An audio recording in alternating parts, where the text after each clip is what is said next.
말씀 제가 읽도록 하겠습니다. 말씀은 히브리서 9장 14절입니다.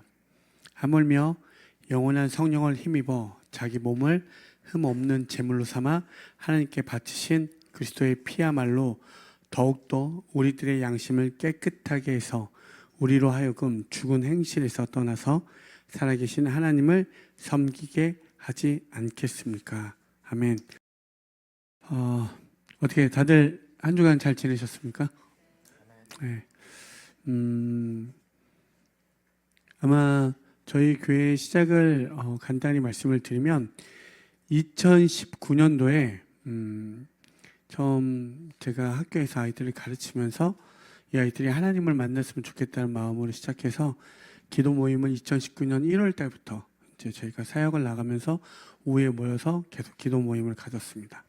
그렇게 시작했던 저희들의 기도 모임이 이제 저희 집에서 예배를 드리기 시작했고, 아마 여기 아차산에서 기억하실지 모르겠지만 디아코노스 아차산에서 3예배실 기억하시나요? 거기서 예배를 드리며 지금의 자리까지 왔습니다. 물론 2019년도부터 하면 꽤 오랜 시간이지만 저희가 이렇게 자리를 옮겨서 이렇게 한지 맞이한 지 5년이 됐습니다. 아까 찬양처럼 모든 게 정말 주님의 은혜라는 사실을 하나도 부인할 수 없고, 주님의 은혜로 이곳까지 왔고, 지금까지 함께 해주신 모든 분들께 정말 진심으로 감사드립니다.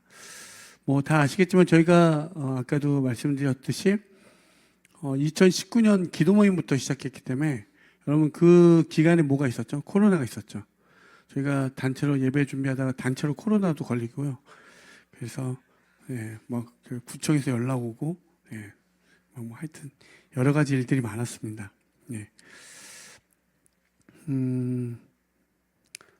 뭐 이야기하자면 너무나 많게 되어지지만 그런 거 이제 다 거두절미하고 각설하고 제가 저희 교회에 오늘은 특별히 저희 교회의 특징과 그 다음에 오늘 5주년을 맞이했으니까 저희 교회의 특징과 앞으로 우리 교회가 나아가야 할 방향이 무엇인지를 좀 특징에 근거해서 여러분에게 말씀드리려고 합니다. 여러분 우리 교회 와보신 분들 기준하에서 우리 교회가 다른 교회와 다른 두 가지 좀 특이점이 있습니다. 혹시 아시는 분? 난 이게 좀 우리 교회는 좀 다르다. 저의 설교문을 보신 분들은 제외하고 안 보신 분들, 자, 우리 교회 왔을 때 다른 교회와 뭔가 다른 공동체와 뭔가 이건 좀 다른 것 같다. 전혀 없나요? 다 똑같나? 일단 저희 교회 특징 중에 하나가 헌금 시간이 따로 있지 않습니다. 그렇죠?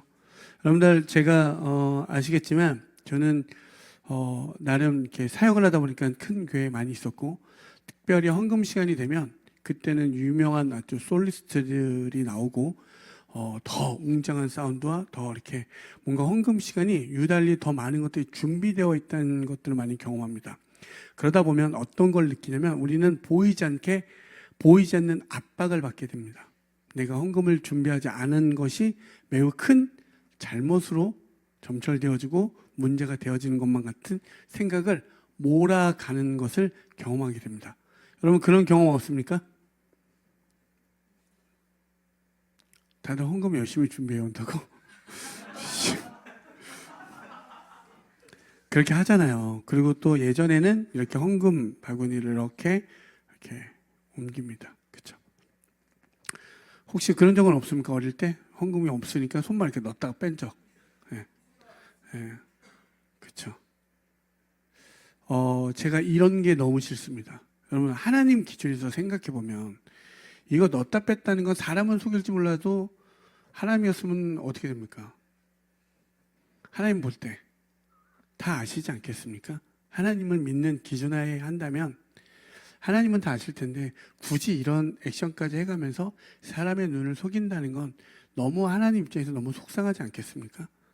그리고 너무 하나님의 어떠한 진짜 신이 계시고 하나님이 있다면 그런 행동을 한다는 자체가 저는 이해가 되어지지 않고 그리고 그렇게 하는 건 합당하지 않다는 생각이 제 안에 계속 있었습니다. 그래서 말씀을 보면 고린도후서 9장 7절에 보면 각자 마음에 정한 대로 해야 하고 아까워하면서 내거나 마지못해서 하는 일은 없어야 합니다. 하나님께서는 기쁜 마음으로 내는 사람을 사랑하십니다. 곧 그 말은 뭐냐면 여러분 그냥 억지로 내거나 어떠한 상황과 환경에 몰고 가서 하는 것들은 주님이 그것을 헌금으로 받을 이유가 전혀 없다는 사실입니다. 그리고 여러분들이 만약에 여기서 그런 식으로 내서 100만 원 낸다 한들 하나님 기준에서 그 100만 원이 과연 어떤 의미가 있겠습니까? 이 땅에서는 의미가 있을지 몰라도 하나님 기준에선 아무것도 의미가 되어지지 않습니다. 정말로 교회는 하나님을 믿는 곳이지 사람에게 잘 보이는 곳이 아니잖아요. 그렇다면 하나님을 믿고 신을 믿는 사람들의 기준하면 이 사람들은 삶의 가치관이 달라야 될 것이고 살아가는 방식이 달라야 될 텐데 그렇다면 여러분 가장 표면적으로 드러나는 게 무엇입니까? 헌금 시간입니다. 그렇죠? 근데 우리는 하나님께 드리는 겁니다. 그래서 억지로 하지 말라고. 어떤 상황 지금도 아까 처음에 했던 뭐 그런 곡들 헌금 시간에 한다고 생각해 보십시오. 내가 누려왔던 모든 것들이 주님 모든 것이 은혜 막 이렇게 하면서 하면 여러분 없었던 계좌에서 싹싹 긁어서 헌금하지 않겠습니까? 여러분 얼마든지 그 전도도요. 헌금도요. 인간적인 방법으로 여러분 총동을 하면 못할 게 뭐 있습니까? 여러분 얼마든지요. 방법은 여러 가지 방법들로 사람의 마음을 살 수 있고 할 수 있습니다. 그런데 제 마음 가운데 교회에 전도하는 그 마음이나 생각이 어떤 나의 영광, 나를 증명하기 위한 그것들이 수단이 되었다면 그것은 잘못된 건 맞습니다. 그렇죠? 여러분 교회도 그런 어떤 행동 우리가 그 안에 많은 것들이 숨어 있지 않겠습니까? 그런 구조, 세상의 어떤 방식들, 교묘하게, 그럴싸하게 어떤 적당한 선에서 그죠? 괜찮다 여겨지는 혼합주의로 되어 있는 것들이 너무나 많습니다. 그래서 저희 교회는 헌금 순서를 갖지 않습니다. 그리고 어떠한 눈치도 보이지 않고 여러분의 마음 가운데 정말로 주님의 주신 마음이 있을 때 비로소 헌금을 하라고 이야기하는 겁니다.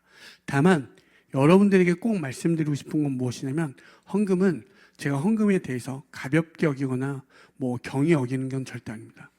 헌금을 드린다는 것은 이 모든 주신 오늘의 일주일 동안 생산성 속에서 내가 일어난 나의 삶 속에서 일어난 모든 생산성 속에서 이것 또한 주님의 것입니다라는 고백하는 게 바로 헌금입니다. 그게 인정되는 사람, 그게 이해되어지고 그게 인지되어지고 하나님 앞에서 그것이 순종되어지는 삶이 할 수 있는 게 헌금이라고 이야기할 수 있어요. 그래서 여러분 그것을 기준하여 여러분 하시면 될 것 같습니다. 이해되셨나요? 두 번째로 저희 교회에 뭐가 없습니까? 십자가가 없습니다. 여러분 교회에 제일 먼저 딱 오면 교회 정중앙에 항상 있는 게 뭐죠? 십자가입니다. 근데 저희 교회는 뭐가 없죠? 십자가가 없습니다. 그래서 대부분 처음 저희 교회 온 사람들이 물어보는 게 뭐냐면 왜 십자가가 없죠? 이렇게 물어봅니다. 불편하다는 거예요. 교회에 십자가가 없다는 사실이. 그렇지 않습니까? 안 불편하구나. 나만 네. 여러분 왜 십자가가 그러면 없을까 한번 생각해 본 적 있습니까? 아무 생각이 없어. 네. 네. 우리 생각은 조금은 하고 살아야 됩니다. 네. 네. 왜 이게 있을까? 왜 이게 없을까? 왜 이건 뭘까? 이런 어떤 왜라는 질문이 나쁜 게 절대 아닙니다. 하나님을 우리가 믿을 때 맹목적으로 믿다 보면 잘못되는 경우들도 많잖아요. 그리고 물론 너무 따지는 것도 문제지만 하나님을 좀 알아가고자 하다 보면 물어보게 되지 않습니까? 네? 네. 여러분 그 은혜가 있길 소망합니다. 십자가가 없는 이유가 뭐냐면 십자가는 바라봐야 될 대상이 아니라 내 안에 새겨져야 할 대상이기 때문에 그렇게 오셔서 십자가가 어디 있어 헤맬 때 그게 내 안에 있습니다 라고 고백되어지길 바라는 마음에 십자가를 세우지 않았습니다. 근데 이걸 결론부터 여러분에게 십자가에 대한 것을 정리해서 말씀을 드리면 제가 이렇게 정리해 봤습니다. 예수 그리스도의 피로 말미암아 우리를 구원한 유일한 길이 십자가입니다. 근데 동시에 그 십자가의 피는 우리를 선한 양심으로 종말의 소망을 품고 고난 속에서 하나님 앞에서 살아가는 구속받은 자의 정체성을 말합니다. 좀 더 쉽게 말하면 십자가는 우리를 구원한 유일한 길이며 동시에 선한 마음으로 구원받은 자로서 살아가는 정체성이라는 것을 십자가는 말합니다. 그래서 십자가는 바라봐야 할 대상이 아니라 내 안에 새겨져야 되는 거예요. 그래서 우리가 당연히 교회에 오는 첫 번째 가장 근본된 기준은 구원의 문제입니다. 영혼의 문제고 구원의 문제입니다. 그런데 주의 은혜로 말미암아 우리가 구원받았음을 선포하는 사람들은 구원받은 자로서 어떻게 살 것인가에 대한 질문이 반드시 있게 되어집니다. 여러분, 여전히 저는 구원받을까요? 안 받을까요? 이 문제가 아니라 구원받은 자로서 어떻게 살 것인가에 대한 고민이 우리 가운데 있어야 된다는 사실이죠. 아멘? 그렇지 않으면 별반 다를 게 없습니다. 똑같지 않습니까? 세상과. 그래서 특별히 5주년을 맞이해서 저는 십자가가 없는 교회에서 십자가가 새겨지는 여러분 각자 교회 되어지기 소망하는 마음에서 오늘 말씀을 준비했습니다. 여러분 보시면 골로새서 1장 20절에 이렇게 말씀합니다. 그분의 십자가의 피로 평화를 이루셔서 그분으로 말미암아 만물을 곧 땅에 있는 것들이나 하늘에 있는 것들이나 다 자기와 기꺼이 화해시켰습니다. 아멘. 어떻게 이야기하죠? 그분의 십자가의 피로 평화를 이루었다라고 이야기합니다. 십자가의 피가 무엇입니까? 그렇죠. 오늘 말했던 예수 그리스도의 그 십자가의 피를 이야기합니다. 그 피로 말미암아 하늘과 땅이 화해, 온전히 하나 되는 시간을 맞이한다라고 이야기합니다. 내가 죄로 죽을 수밖에 없는 존재임을 교회에 다니다 보면 반드시 발견하게 되어집니다. 여러분, 이 이야기도 없는 이야기지만 제가 어제 이혼 숙녀 캠프를 봤습니다. 정말 그걸 보면서 둘이 왜 사나? 막 그걸 보잖아요. 일단은 저는 누우면 바로 10분 안에 잠드는 사람인데 우라통이 터져가지고 화가 나가지고 왜 사나 막 이런 생각에 그런 생각이 들었는데 아내한테 물어봤습니다. 왜 저들은 그럴까 할 때 결론적으로 하나 경험되어진 게 뭐냐면 자기가 자기를 인식하지 못하는구나 이렇게 되어지더라고요. 자기 인지 왜곡 혹은 자기 인식이 되어지지 않는구나라는 게 발견되었습니다. 거의 대부분 억울하대요. 서로. 세상 그렇게 다. 그래서 여러분 여기서 억울한 사람도 있죠. 주님 안에서 자기 인지가 되어지길 소망합니다. 네가 억울한 만큼 나도 억울해. 이런 생각 없습니까 혹시? 여러분 하나님 앞에서 진짜 만나게 되어지면 자기 인지가 되는 걸 발견합니다. 어떻게? 내가 죄인임을 알게 되는 그 사실. 이게 주님 안에서 만날 때 공통된 성도들에게 발견된 공통점이에요. 놀랍게도. 그래서 내가 누구인지를 알게 되어 비로소 구원의 문제에 대해서 접근하게 되고 나아가게 되어집니다. 그렇게 구원받은 존재자들은 이제 이 땅에서 어떻게 되어지냐면 그럼 구원받은 자로서 어떻게 살 것인가에 대한 질문을 바로 십자가가 이야기해 주는 거예요. 그 십자가가 우리를 관계를 회복시켜 준대죠. 하나님과 나 사이를. 은혜 아닙니까? 그래서 하나님의 제3의 근거는 어디에 있습니까? 바로 십자가에 있다라고 우리에게 이야기하는 거예요. 근데 거기에서 그치지 않습니다. 그 십자가 예수 그리스도의 피로 우리를 구원하는 것에 그치지 않고 이제 어떻게 살라고? 그 피로 근거하여 그 예수 그리스도의 십자가를 근거하여 살아가라고 그 다음에 이야기하고 있어요. 말씀을 보면 오늘 본문에서도 어떻게 이야기합니까? 제가 다시 한번 읽어드릴게요. 하물며 영원한 성령을 힘입어 자기 몸을 흠없는 제물로 삼아 하나님께 바치신 그리스도의 피야말로 더욱더 우리들의 양심을 깨끗하게 해서, 그쵸? 구원의 문제를 넘어서서 우리의 마음을 선한 양심으로 이끌어 가신다라고 이야기합니다. 그리고 우리로 하여금 죽은 행실에서 떠나서 살아계신 하나님을 섬기게 하지 않겠습니까? 이렇게 이야기합니다. 여러분 예배하러 온다는 사실은 뭐냐면 어떤 은혜가 있냐면 예수 그리스도의 그 십자가의 피로 말미암아 우리에게 선할 수 없는 우리들을 선한 존재로 말미암아 하나님 예배할 수 있는 그 자리를 인도하셨다는 사실입니다. 여러분 한번 기본적으로 생각해 보십시오. 어떻게 하나님을 우리가 예배할 수 있겠습니까? 이 땅에 뇌과학이 발전하고 모든 과학이 발전하고 모든 것을 설명할 수 있다라고 하는 이 시대를 살아가는 여러분 마음 가운데 여러분, 보편 사실들이 너무나 많고 어떤 증거를 근거하여 이야기하는 게 수없이 넘쳐나는데도 불구하고 하나님을 이야기하고 예배할 수 있다는 사실은 성령에 힘입어 그리스도의 피로 말미암아 우리의 양심이 선하게 되어지고 정결케 되어졌기 때문에 우리가 예배할 수 있다는 사실입니다. 여러분, 여기까지 나올 때 마음이 막 마냥 행복해서 마냥 기뻐서 나오십니까? 아니잖아요. 어쩔 때는 질질질 끌려 나올 때도 있고 말없이 끌려 나오지만 그 안에 반드시 근거되어진 건 무엇입니까? 성령이라고 이야기하는 거예요. 예수 그리스도의 피라고.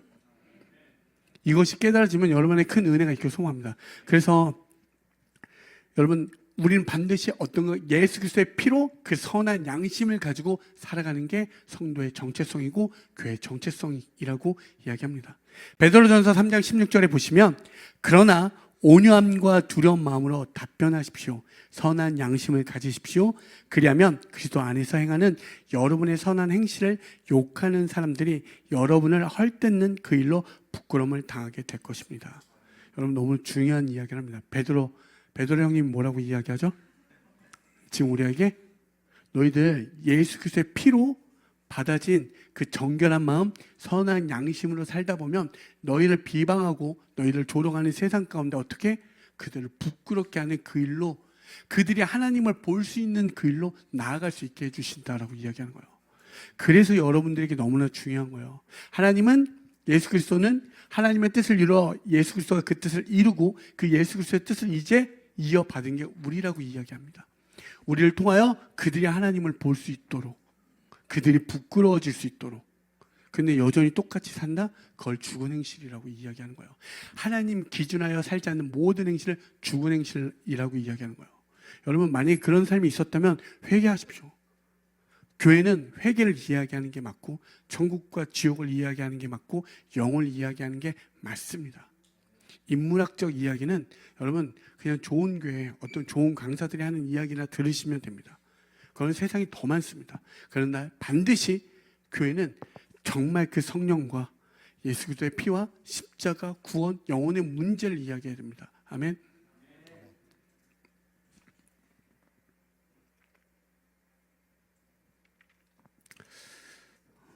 한번 생각해 보십시오. 우리들의 마음이 선한 양심이라고 할 때 여러분, 우리 마음이 깨끗해질 수 있습니까?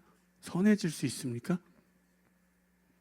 그러니까 우리의 양심이 깨끗해질 수 있는 근거가 계속적으로 이야기하는 게 예수 그리스도의 피라고 이야기하죠. 내가 그래, 내가 이렇게 하면 깨끗해질 거야. 내가 이렇게 노력하면 깨끗해질 거야. 아니요. 여러분 속내를 보십시오. 우리의 속내, 저부터도 여러분 하나님 없을 때 우리들의 속내를 보십시오. 더럽고요, 추악하고요, 민낯에 너무 부끄럽습니다. 정말 밝힐 수가 없지 않습니까? 근데 이제 그 피로 말미암아 죄사함 받은 사람들은 하나님 앞에서 떳떳하게 살아가라고 이야기합니다. 그래서 아까 서두에서 말씀드렸듯이 정리하여 말씀드리면 십자가로 정결해진 양심으로 이 땅이 마지막, 이 땅이 종말이라는 사실이 여러분, 우리 무슨 제가 아마겟돈 전쟁 뭐 이런 걸 얘기하는 게 아니라 영혼의 관점에서 보면 이건 반드시 끝난다는 그 개념이 들어와야 된다는 거예요. 교회를 다니면 그 종말의 시대에 종말의 소망을 품고, 소망을 품는다는 건 영원한 하나님의 나라가 있음을 알게 된 자들, 거기에 근거해 오늘 살면 그 기준이 달라지잖아요. 그걸 굳이 인문학으로 적용하면 죽음을 기억하라, 메멘토 모리 수없이 얘기하죠. 우리는 영혼을 기억하라라고 되어지는 거죠. 그 영혼에 근거한 오늘 시간 순간을 살아가라고 이야기하는 거예요. 그 종말의 소망을 품고 고난 속에서도 하나님 앞에서 구속받은 자, 구원받은 자로서의 정체성으로 살아가라고 이야기합니다. 아멘. 베드로전서 4장 4절에 그들은 여러분들이 자기들과 함께 그런 지나친 방종에 빠지지 않는 것을 이상히 여기면서 여러분을 비방합니다. 어떻게 해요? 선한 양심을 가지고 살면 그것이 이 땅의 모습이 어떻게 그려집니까? 그들이 우리를 비방하고 조롱하고 한다고, 이상히 여긴다라고. 여러분, 교회 다닐 때 넌 좀 이상해 이런 말 들어본 적 있습니까? 교회를 다닌 시점부터, 원래부터 이상한 사람들 말고. 네. 원래부터. 난 그래도 나름 괜찮았던 사람인데 교회를 다니고부터 우리 형이 좀 이상해졌는데 이런 거. 우리 누나가 이상해졌는데? 제가 교회 다니기 이상해졌어. 근데 여기서 이상해지는 걸로만 끝나면 안 됩니다. 그들 혹시 조롱하십니까? 비난하십니까? 여러분 근데 꼭 기억해야 거 이제 분별하셔야 돼요. 자기가 잘못해놓고서 나는 세상으로부터 조롱받는다 그러지 마시고 지가 잘못한 건 지가 잘못한 거예요. 아시겠죠? 제가 말씀드린 건 예수 그리스도로 인하여 비난받고 조롱받고 이상히 여김받는 건 은혜라고 지금 베드로전서는 이야기하고 그것이 정확하게 선한 양심으로 살아가는 사람들에게 나타난 모습이라고 우리에게 증거를 지금 제시해주고 있다는 사실입니다. 아멘. 여러분 기꺼이 예수 그리스도를 믿고 나아가는 데 있어서 그런 조롱과 비난이 있다면 은혜인 줄 이 말씀이 여러분에게 은혜되고 격려되어지길 소망합니다. 베드로전서 3장 21절을 보시면 그 물은 지금 여러분을 구원하는 세례를 미리 보여준 것입니다. 세례는 육체의 더러움을 씻어내는 것이 아니라 예수 그리스도의 부활을 힘입어서 선한 양심이 하나님께 응답하는 것입니다. 여러분 우리가 교회에서 세례 받죠. 근데 선한 양심을 가진 사람들에게 하나님께 응답하는 모습이 무엇이라고요? 세례라고 이야기하는 겁니다. 세례가 무엇입니까? 내가 하나님을 선택한 게 아니라 하나님이 우리를 선택하셨다라는 사실. 그게 믿음의 고백이자 그 믿음의 근거여 살아간다라고 이야기하는 거예요. 아멘. 여러분 어떻습니까? 제가 여러분에게 지금까지 말씀드린 건 이것입니다. 헌금 보이는 것을 눈치 보면서 하지 마십시오. 저는 끝까지 이 부분에 대해서는 아마도 제가 있는 한은 저희 예배 시간에는 특별한 걸 제외하고는 있지 않을 겁니다. 여러분 모든 여러분의 삶 속에서 내가 이렇게 할 수 있는 거, 이것이 주님의 은혜이면 그때 하시는 게 옳습니다. 하지만 이건 믿음 있는 자들, 정말 하나님께 내가 이 모든 것이 주님의 은혜를 아는 자들 많이 할 수 있는 게 헌금이요, 기도요, 말씀을 보는 것이고 어떤 그 선한 양심으로 살아가는 거예요. 그걸 잊지 마시고, 그래서 교회는 그것들을 어떤 것으로 보이지 않는 압박으로, 압력으로 여러분을 몰고 가면 안 된다는 사실 때문에 저희에게 그런 것이 없고, 두 번째는 십자가가 없는 정확한 이유는 여러분 십자가를 와서 바라보면서 위로받는, 여러분 십자가 목걸이 하신 분들 있습니까? 조금만 세게 얘기해서 그걸로, 그따위 걸로 라고 하면 안 되겠죠. 십자가의 그냥 목걸이 정도로 위로받으려고 하는 게 아니라 십자가는 우리 가운데 새겨야 되는 겁니다. 교회는 십자가의 삶을 살아내는 거지 바라보고 위로받으라고 하는 게 아닙니다. 그래서 예수님이 죽으신 거예요. 아멘. 그래서 우리 교회는 아마 앞으로 어떻게 될지 모르겠지만 십자가를 세우는 이유, 만약에 세우게 되어진다면 하도 안 새겨지니까 야 좀 보고라도 새겨라 이런 차원이지 절대 여러분 진짜 마음가운데 십자가를 새기는 그 삶, 사실 우리는 여기가 교회가 아니에요. 여러분들이 교회입니다.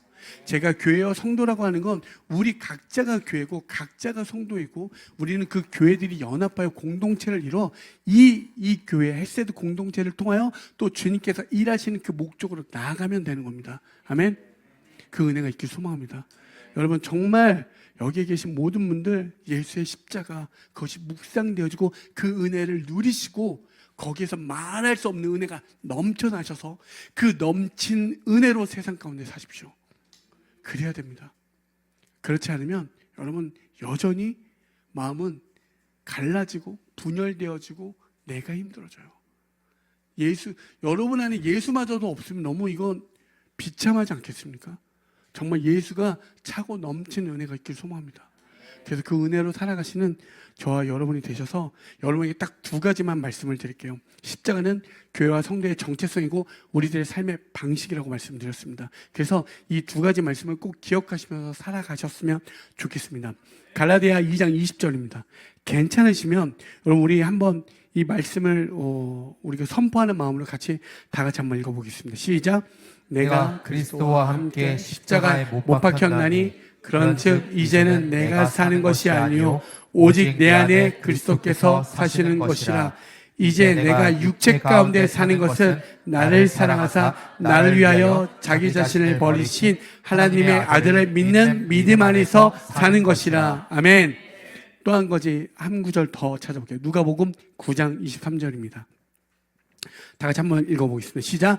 또 우리에게 이르시되 아무든지 나를 따라오려거든 자기를 부인하고 날마다 제 십자가를 지고 나를 따를 것이니라. 아멘. 아멘. 아멘. 정말 그 은혜가 정말 한 분 한 분에게 있기 소망합니다. 그래서 저희 교회에 누가 왔을 때 십자가 없네요. 여기 2단 아닙니까? 그럴 때 이렇게 이곳은 예수 그리스도의 십자가의 피로 세워진 교회와 십자가의 삶을 사는 땡땡땡이 바로 저가 여기 있다고 고백하는 우리 헬세드 공동체 되어지길 소망합니다.